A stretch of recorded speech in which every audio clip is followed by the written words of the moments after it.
When you layer ADHD on chronic illness, it can be really hard to feed yourself because to be chronically ill is to be chronically inflamed.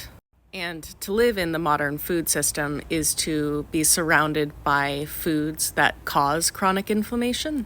And if you're neurodivergent, it's already hard to remember to feed yourself. You might have a lot of food aversions because of texture, and it just takes a lot of spoons, a high level of intentionality to navigate eating well for yourself in an environment that just doesn't really support that. I'm having one of those seasons where I'm having a hard time feeding myself, and it has to do with my options being narrowed. I'm very used to eating gluten-free, but I'm not very used to eating more whole food, more fiber. I'm exhausted by the idea of having to chop up enough cauliflower to make riced cauliflower. I end up eating a lot of potatoes, and potatoes are great. They are velvety and delicious. I love to feel like a potato, but I'm often feeling right now like I don't have a lot of options, or I'm bored by my options, and so I don't eat, and then my body tells me I don't feel good because you haven't eaten. And so maybe the solution to that is just to meal prep.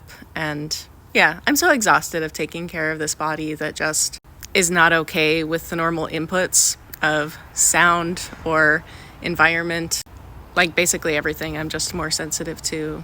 And I think also with a history of eating disorder, you get this thing where your appetite is disconnected from your normal functioning.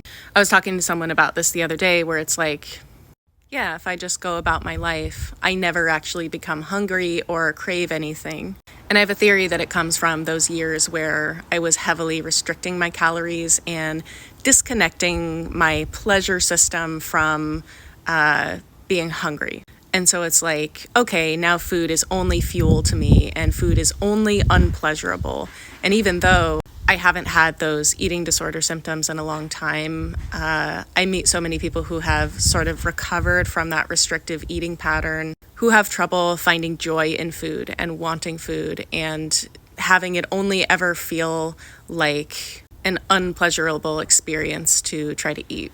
And I've done some work to reconnect those pleasure sensors and those wanting to eat appetite sensors. But again, that takes a high level of spoons, mental override, intentionality.